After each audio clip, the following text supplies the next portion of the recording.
An Introduction to History 198, The History of Antisemitism and the Holocaust. My name is Dr. Paul Arpaia, and I am the author of these podcasts. I begin this podcast by providing my expectations. They constitute a list of what I want you to get out of this podcast.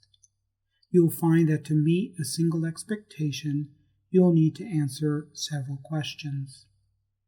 I will provide you these questions in a Microsoft Word file that you will need to download from D2L before you can begin listening to the podcast. Normally, each question will require several sentences to answer completely. I advise you to practice writing a short paragraph of 5 to 7 sentences for each question, because I will ask the same sort of questions on tests, and you'll need to write at least a paragraph of 5 sentences for each question on the test. Thus, your work outside of class, which is called homework in high school, and which is simply called work in university, will serve as practice for showing off your knowledge on tests. Put another way, you'll find that you'll need to take several pages of notes for each expectation, and questions are usually not ones that can be answered with a simple yes or no, or a single word. If you find that you cannot get that much information from what I am saying, please ask me for help. Making an appointment to see me is probably the best bet. Questions on the handouts will be in the order in which they appear in the podcast. So, what are my expectations for this podcast? First, I want you to understand what it means to study university-level history and why we professional historians in university do history differently from what you probably did in high school, and definitely different from what you see on TV.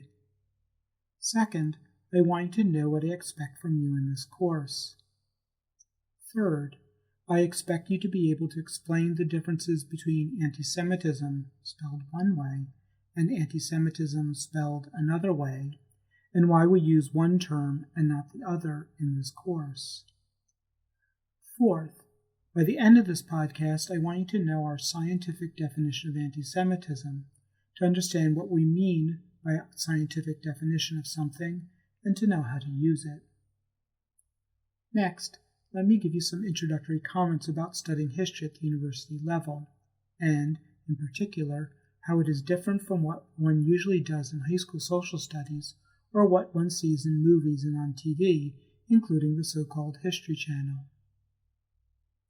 There are many ways of understanding history.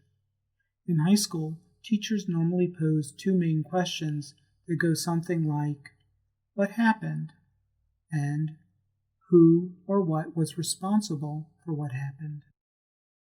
Although these 2 questions are important, of course, what professional historians like me never tire of pointing out is that, too often, the questions are posed poorly. In other words, they are posed to create what is called the historical record, as if there's only one historical record, and not many. Another problem is that, all too often, people who are not in control of society get blocked out of the historical record, or they are given no agency in history. In this wrong way of doing history, the subordinate classes do not make history. Now, did you notice I put the words subordinate classes in gold writing? Every time I put a word in gold or in a different color from the other words on the screen, you need to learn that word because it is a key historical term, event, or figure. The term the subordinate classes refers to those people who do not normally control how the society in which they live operates. For instance, you and I both belong to the subordinate classes, even though we may be quite different because of our age, our cultural backgrounds, our social standing, and perhaps our gender. The other main group in society is called the elite classes, or simply the elite. They are those in society who control all or part of it. The terms are normally used in the plural because the bottom part of society, like the top part, are normally made up of various subgroups. As I explain more about who is excluded from the historical record, you will see on the screen some examples of subgroups belonging to the subordinate classes, who, more often than not, are not written into the historical record by the elites and their allies among the subordinate classes. We often hear that history is written by the winners. That saying is demonstrably incorrect. Losers can, and often do, write their own histories. Instead, it is more valid to say that what we are taught to be our history, especially in high school, on TV and in the movies, is what the elites want us to think is the only historical narrative in which we members of the subordinate classes do not count. The elites usually want to exclude us from power in the present and the future, so they have a strong interest in not letting us discover our own historical record in our own terms. The reason is simple. If someone is at the top of a social scale, that person probably does not want to change much in society. The elite certainly do not want the members of the subordinate classes to figure out how the game is played, and thus how to make society work for them. If the subordinate classes cannot learn history, except what the elites tell them, the subordinate classes are less likely to gain a consciousness of themselves in their own terms, so that they can construct a present and a future in their own terms. Moreover, if the elites control what everyone knows about society and how they took power and maintained it, the rest of the subordinate classes may never figure out the real reasons why the elites and their allies have all the power today. Furthermore, if the subordinate classes learn from the elites that they live in the best of all possible worlds, they may never figure out how the game of life has been fixed, so that they can never win. And finally, if the elites are the only ones who get to create the historical record, history becomes one long narrative about why the subordinate classes have never really mattered in the past and should not matter in the present or the future. Fortunately, many scholars and activists are onto this game. One key to this unfair game is how the elites define the subordinate classes as the other, a term for anyone, be it a person or a group, whom the elites make out to be the bad guys in history, or whom the elites exclude from the pages of history altogether. This process of identifying groups to be ignored by elites and by their allies or dupes among the subordinate classes is called othering, a key term we will explore as it pertains to the Jews in our history. If the elites can create a society based on othering, society and its institutions become a social system that discriminates against the other without having to do so visibly or consciously. When this happens, historians like me talk about prejudice being systemic. Systemic prejudice is not limited, sporadic, or insignificant. It is pervasive, persistent, and inescapable. Systemic prejudice is infused in social, political, economic, and cultural institutions and in a society's very way of life. Prejudice thus governs how people live their lives because society messages, often through hidden mechanisms, that prejudice is accepted, it is normal, and it will always be that way. So, for instance, if one lives in a society in which anti-Semitism is systemic, it does not matter if you are anti-Semitic or not. Anti-Semitism still exists in society because the game, so to speak, is fixed so that Jews can never belong. And, unless one can uncover the history of anti-Semitism, one will have a difficult, even impossible time figuring out that the deck is stacked against Jews, because if you don't know that the elite are cheating, you probably won't be able to change the system.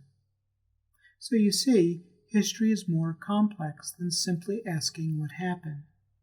That's why historians like me think of history as a discipline. So what do we mean by a discipline? Okay, not that.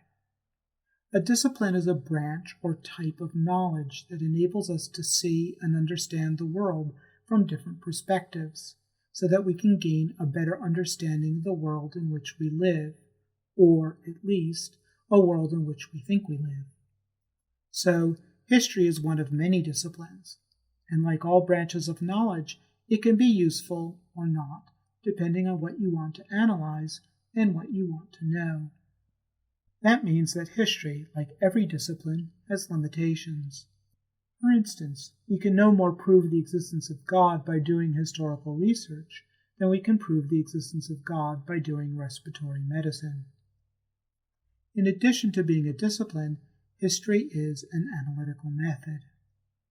We often associate analysis with psychology and the natural sciences, but history too involves analysis. The term analysis is a method of thinking by which one takes something apart to figure it out. For instance, after never being able to solve the Rubik's Cube puzzle as a kid, I took the sucker apart, hoping to learn its secret. Unfortunately, my analysis did not get me far in solving the puzzle, but I did figure out how it was made. And I think you'll agree that my analytical method had much more promise than other methods of analyzing the Rubik's Cube. When we do history, we analyze evidence. The nerdy term for a piece of evidence is a primary source, which simply means anything that comes from the period we are studying. If history is both a discipline and an analytical method, it is also a discourse. By discourse, we simply mean a conversation by two or more people. In our case, professional historians and independent scholars set the tone, while non-professionals, like students in a history course, participate by listening and asking questions. So, to recap, history is a discipline or branch of knowledge. It is also a method of analysis, by which we mean a particular way of identifying and collecting evidence, taking it apart, and making sense of it for a particular audience. And it is also a conversation, even an argument, among interested people like you and me about what we think is important and what interests us and why. Now that we know what history means in university, let's consider my second expectation. I'm going to ask you to learn to think about and to discuss the conclusions professionally trained historians like Phyllis, Goldstein, and I have made about the history of antisemitism. As you read Goldstein's book and listen to my podcast and lectures, I expect you to learn the arguments we historians make about the history of antisemitism and the conclusions we draw from them. But to know and understand history, you must weigh the evidence we present and test our conclusions. You do this by asking if the conclusions make sense and if they fit the evidence we presented to you. I also want you to draw your own conclusions. Your conclusions can differ from mine if, and only if, your conclusions make sense and fit all the evidence. I expect you to extrapolate what you learned about antisemitism and apply it to other topics. For instance, learning about antisemitism may help you understand other forms of discrimination. And finally, I look forward to reading on tests your explanations written in standard American English about what you learned and understood. Next, I want to give you some simple guidelines to follow in this class, without having to go into all of the rules that make history a separate discipline from other areas of knowledge. First, history is not about opinions any more than any other discipline. Just so we are sure, let's consider the definition of the word opinion and why it is not relevant in history. An opinion can be based on something that is not a fact or knowledge. Since history is based on historical facts and knowledge, and since opinions do not necessarily need to be, opinions fall outside the field of history. So, while you have opinions, they are just not relevant when discussing or writing about history. If you have one, keep it to yourself. It's not appropriate in a history course. Instead of spouting off opinions, you want to formulate interpretations. Indeed, all historical discourse is interpretive. Sometimes people use the word opinion as a synonym for interpretation, as in a legal opinion. By historical interpretation, we mean a way of explaining something. When you explain something, you give it meaning. Thus, if history is taught as a discipline, it will be taught in a manner that is not different from the natural or theoretical sciences. As with sciences, one cannot do history if one is biased. Let's make sure we understand the term bias. A bias is a conclusion based on one or more preconceived opinion. Because a bias is a determination made before weighing evidence, bias is unacceptable. Historical arguments must be based on the available evidence alone. Now, one might object that everyone is biased one way or the other, so it is impossible to do or say anything without bias. While it is valid that one may not be able to escape all one's biases, it is equally valid that one can be aware of one's own biases and can try to exclude them from one's research, analyses, and conclusions. One challenge of university study is to try to exclude one's biases from everything one does. So, whether we're talking about history or any other discipline, we're always talking about interpretations and points of view. History requires evidence. If there is no evidence, one cannot form interpretations or even have a point of view. Moreover, historians require sufficient evidence to do their work. They cannot form interpretations or have points of view unless they have all the available evidence. What is enough, of course, is open to interpretation. And if you decide to become a history major, you'll have many opportunities to discuss what it means to have enough evidence to make an interpretation valid. If you'd like to explore this topic in History 198, come see me during office hours. I want to give you one final rule for doing history. History is a discipline in which you cannot set yourself up as the sole authority. In other words, to do history, you must be able to prove to other people that your analysis is valid. Now, you'll notice that I have not defined history as what happened, nor have I insisted on the memorization of historical dates, events, or figures. Don't get me wrong, historical dates, events, and figures are important, but only inasmuch as they are required to have a conversation about evidence. As new evidence comes to light, or as someone figures out new ways of interpreting existing evidence, history changes, just as natural sciences change as scientists make new discoveries or come up with new ways of understanding existing evidence. In fact, you can be pretty sure that the acquisition of knowledge will never end.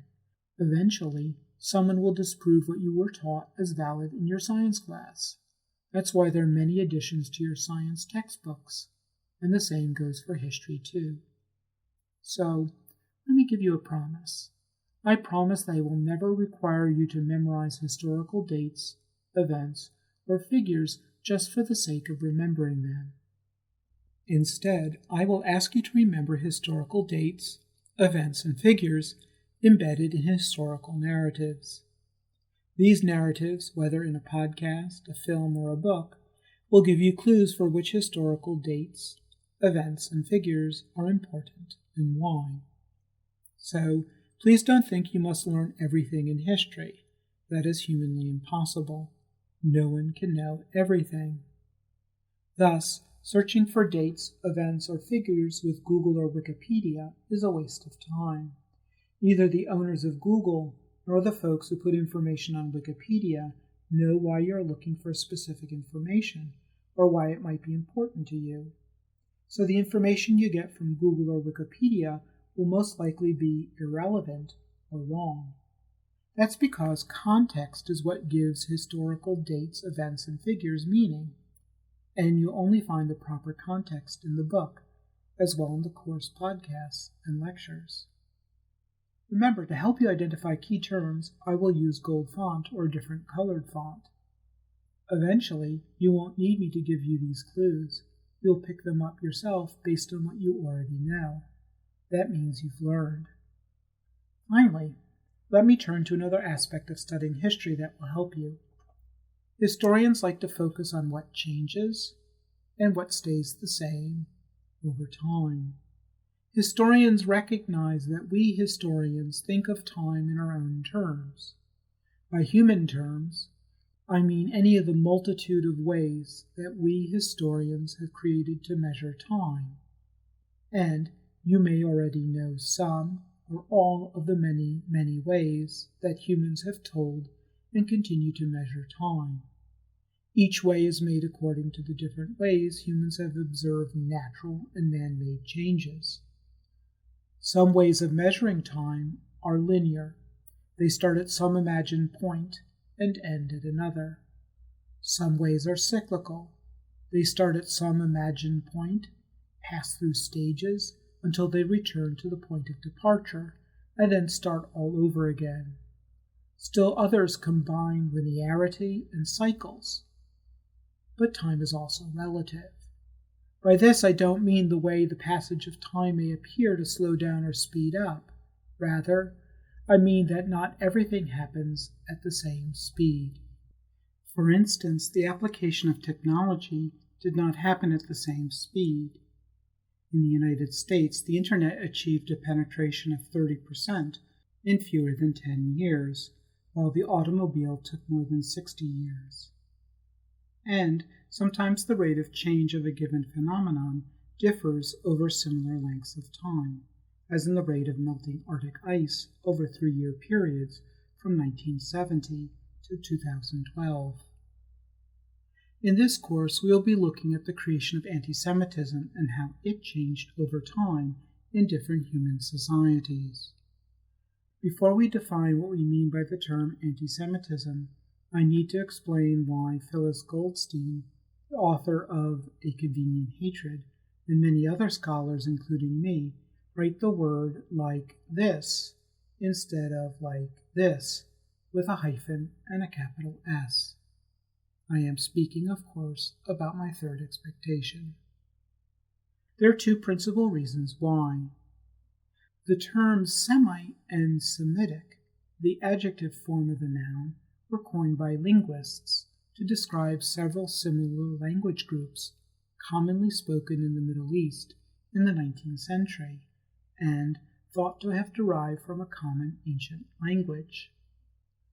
Linguists coined the word Semite from the name of the biblical figure Sem, the mythical son of Noah and the Ark fame. Since linguists assumed that any group of people who spoke the same or similar languages were related biologically, 19th century social scientists erroneously assumed that the people in the Middle East were close biological descendants of Sem. Of course, we know today that they were completely wrong about that. 19th century Europe was a period of great change. Here is how the political map of Europe looked at the beginning of the 19th century. If you know the current political map of Europe, you'll notice that it was very different back then. For one, the country of Germany did not exist. Instead, German speakers lived in dozens of states in Central Europe. The Austrian Empire, a large multinational empire dominated by German and Hungarian speakers, and Russia, where German-speaking communities dotted the countryside.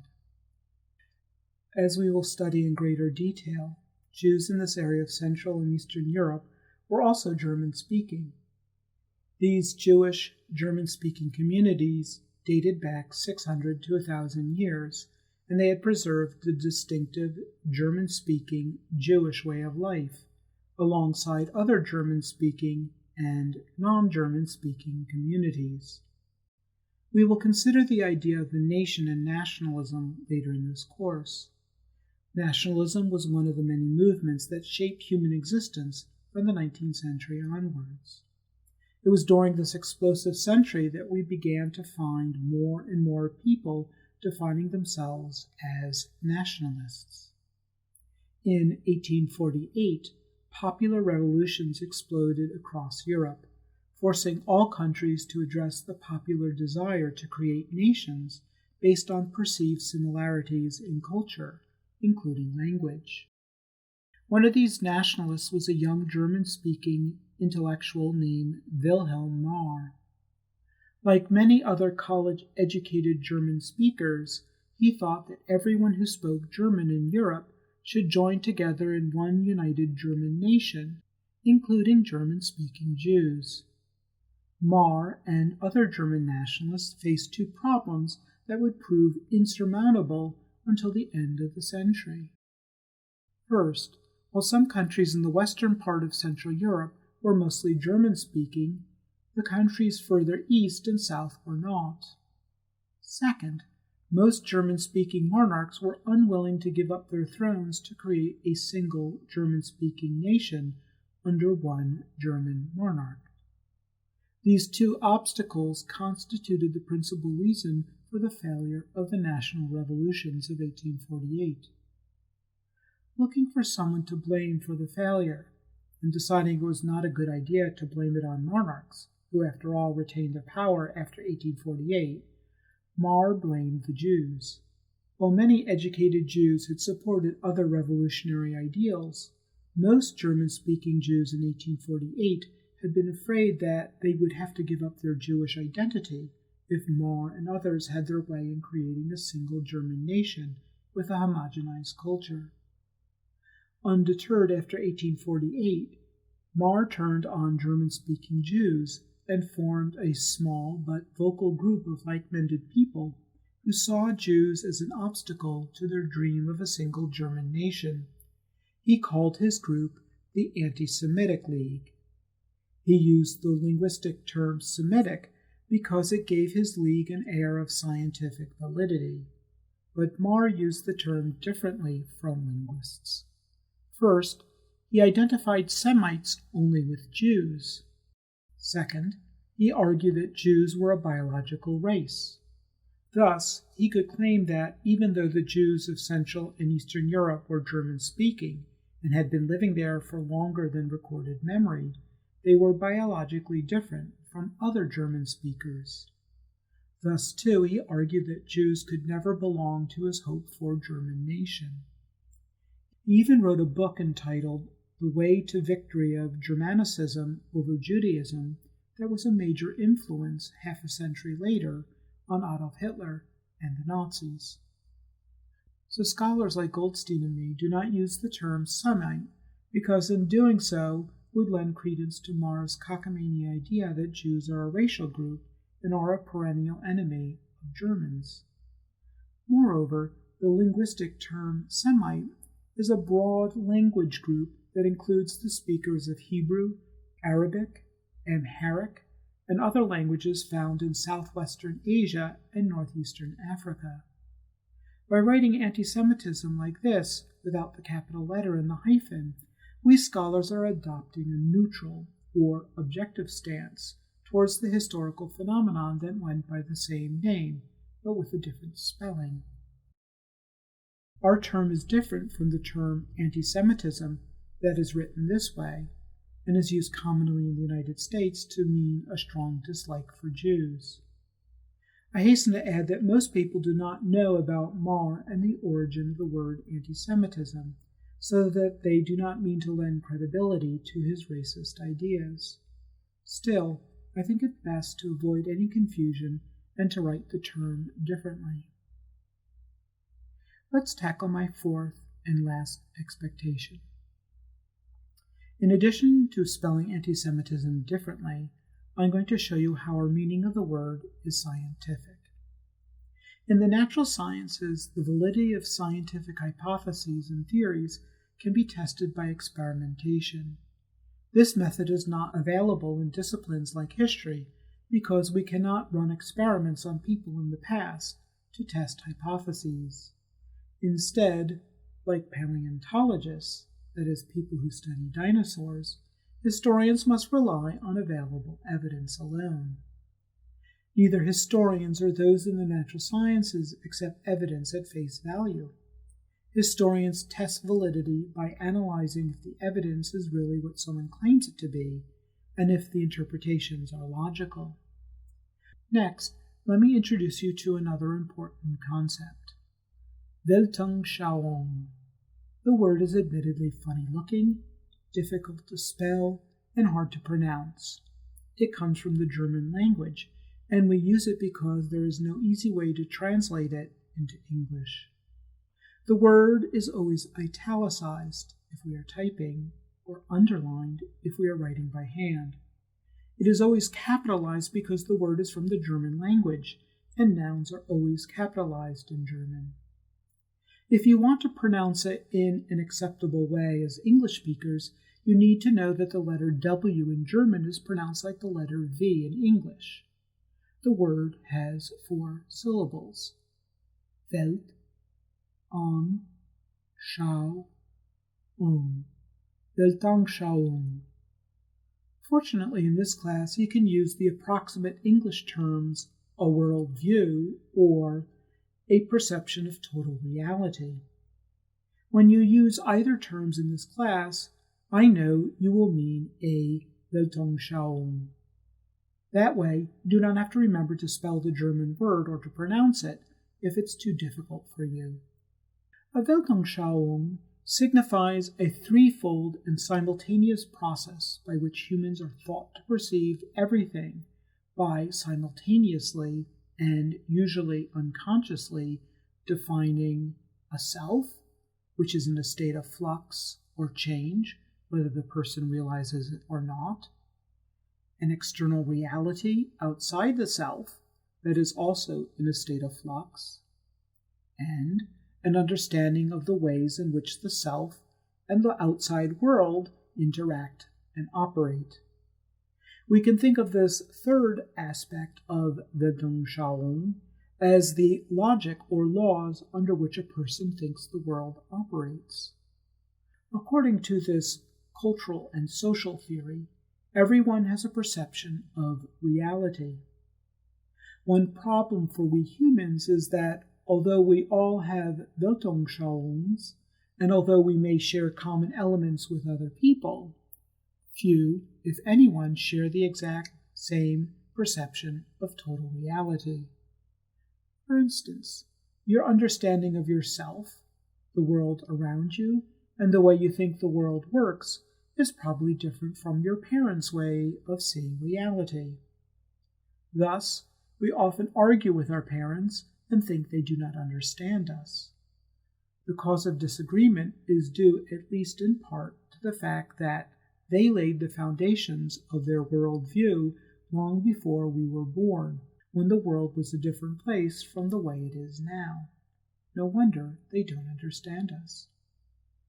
Fortunately, we share aspects of our worldview with others. Otherwise, we would be constantly at war with everyone else. Indeed, when one thinks of the basis for society, it is based to a great extent on shared elements in everybody's Weltanschauungs.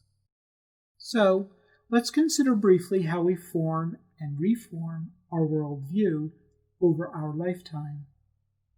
First, a person's perception of total reality can be formed and modified by using one or more human faculties: thinking, feeling, remembering, forgetting, imagining, and so on. Second, a person or society's Weltanschauung can be shaped by both the conscious and the unconscious. We see the effect of this characteristic when we see people acting a certain way without necessarily questioning or understanding why they do what they do.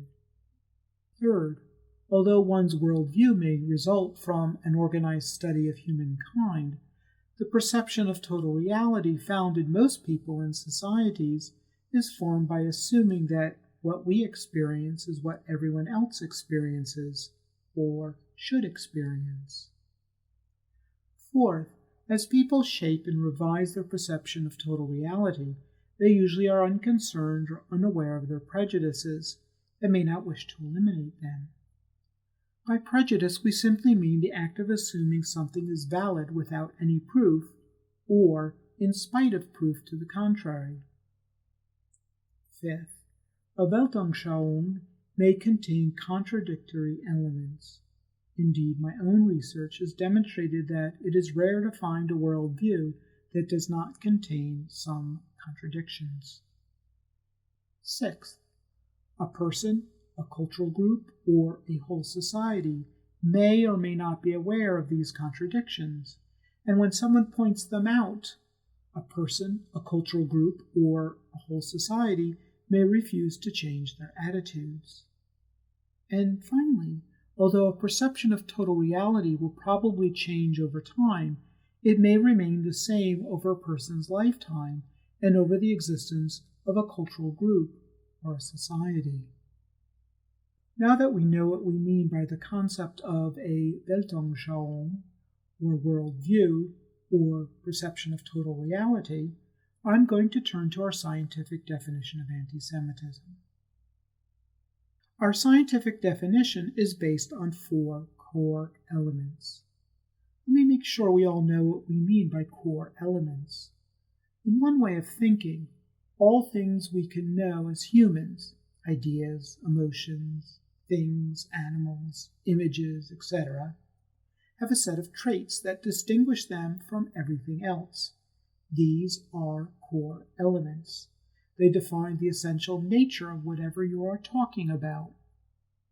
The first core element of anti-Semitism is a perception of total reality in which the Jews, all Jews, and Jewishness, however one defines the quality of being Jewish, as playing a fundamental role in one's understanding of human history. The terms Jew and Jewishness in this first core element are changeful, meaning that the terms can change over time and can change according to the person or group using the term. It is imperative to emphasize that for the first core element to be present, Jews and Jewishness must be seen as fundamental to human existence. According to both Jews and anti-Semites, the Jews have played and will continue to play an essential role in human existence. For both groups, the Jews and Jewishness have determined the course of human history. Jews see their role as a positive force for humanities, while anti-Semites see Jews as a negative and even dangerous force for humanity. In both cases, beliefs about Jews and Jewishness are systemic. Concerns about Jews colors the world in which all humans live, for both Jews and anti-Semites. Because of perceived attitudes about the centrality of Jews and Jewishness to human history, positive attitudes on the one hand and negative attitudes on the other are built into society, culture, the economy, and politics. Thus, unlike, say, a person's fear of a natural force or a dislike of a certain type of food, in societies where Jews and Jewishness are thought to be essential to human existence, positive and negative attitudes are pervasive, persistent, and inescapable. The second core element is a reliance on stereotypes about Jews that juxtaposes Jews and non-Jews as intrinsically different. Let's make sure we understand the term stereotype. A stereotype is a widely held, fixed, and oversimplified image or idea of a particular type of person or thing. The word juxtapose means to contrast two things as opposites. One juxtaposes something that is hot with something that is cold. One juxtaposes people who are obese with people who are fit. The way both Goldstein and I use the word intrinsically may be new to you, so let me explain that too. It means by nature or naturally. Thus we mean that anti-Semites assume that the difference separating Jews from everyone else are natural or automatic. The third core element reinforces the second. It is a specific way of thinking about Jews that negates their individuality. At its most extreme form, anti-Semitism denies the humanity of Jews.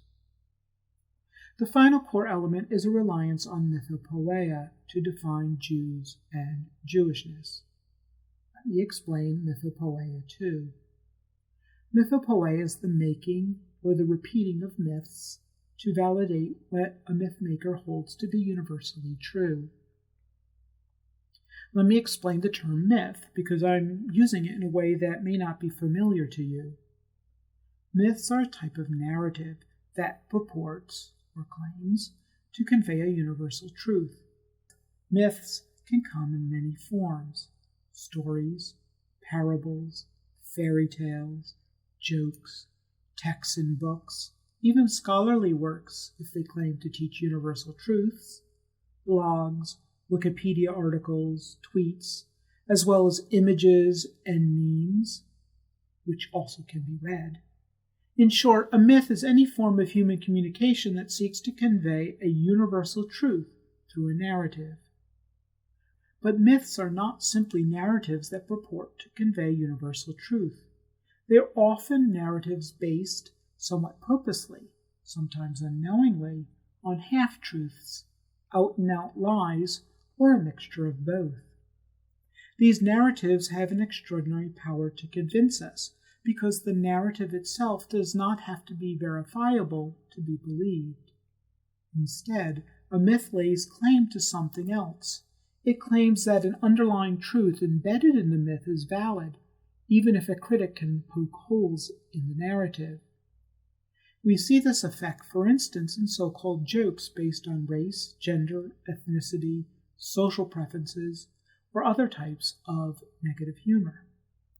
Whether or not, say, 3 people really walked into a bar and said or did what the joke narrates, the joke validates a half-truth, stereotype, or out-and-out lie about a targeted group. So it is for all myths, no matter the type.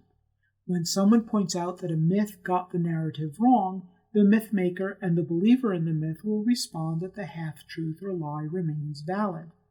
That is one reason why it's so difficult, sometimes even impossible, to disprove a myth to someone who buys into the half-truths or lies embedded in the narrative. In my scientific model of anti-Semitism, myths have a social and political function. The telling and retelling of the myth socializes us to the embedded half-truths and lies. They get us to accept them at face value in ways that we might not otherwise see or accept them. As we shall see when we study Nazism, the most deadly form of anti-Semitism in history, Joseph Goebbels, the Nazi Minister of Information, recognized the political and social potency of mythopoeia when he stated that if you repeat a lie often enough, people will believe it, and you will even come to believe it yourself. The telling and retelling of myths create deep-seated beliefs about half-truths and falsehoods. They become very difficult to contradict because mythopoeia appeals to both our intellect and our emotions. Moreover, their validity depends on a prior conscious or unconscious acceptance of the half-truths and lies embedded in myths. Thus, they resist most forms of logical arguments made against them. Myths have an incredible power to convince us for another reason. Normally, the first time we hear them is when trusted adults, such as our parents, repeat them to us. Children easily accept half-truths and fictions conveyed in them. That is why fairy tales are so popular in children's literature. Children assume that their community believes in the myths. Thus, myths socialize us from the moment we can understand language. As we grow older, myths continue to appeal to both our rational and irrational nature. And, as we repeat them over a lifetime, the half-truths and falsehoods embedded in them become second nature to us. We accept and act on them without necessarily or consciously choosing to do so. As we shall see after the Holocaust, many people in Germany and elsewhere asked, how could the murder of over 6 million Jews have happened here? The history of the Holocaust should have taught us that the creation and repetition of myths form a slippery slope that get us to say and do things we would otherwise have rejected outright. Unfortunately, many people today have forgotten the lessons of history or never learned them in the first place, which is one of the reasons I created this course. For cultural historians like me, the telling and retelling of myths are signs of an individual's, groups, or society's conscious or unconscious acceptance of the half-truths and lies embedded in them. Thus, in this course, we will explore how anti-Semitic myths were created and unmask the half-truths and fictions embedded in them. So, let's review the 4 essential core elements that make up our definition of anti-Semitism. For us to conclude that we find anti-Semitism, we must find all 4 of the following conditions. 1. A worldview in which the Jews and Jewishness are thought to play an essential role in human history. 2. A reliance on mutually exclusive stereotypes about Jews that juxtaposes Jews and non-Jews as intrinsically different from everyone else. 3. A thinking about Jews that negates their individuality. And 4. Mythopoeia about Jews and Jewishness. In this course, we will look at case histories, that is, historical examples that go back thousands of years.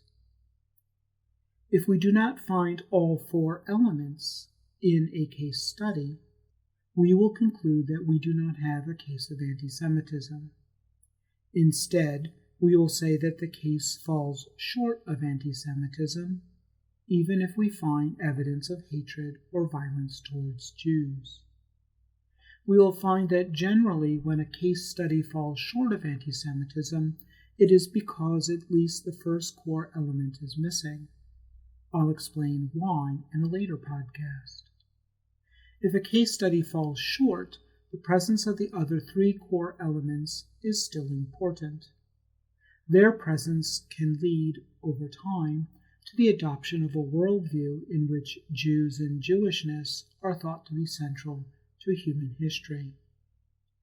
Indeed, we will find that the more one uses Jewish stereotypes that juxtapose Jews and non-Jews, the more one denies their individuality, and the more one buys into negative myths about Jews, the more likely one will construct a perception of total reality in which Jews and Jewishness are thought to be integral to human history.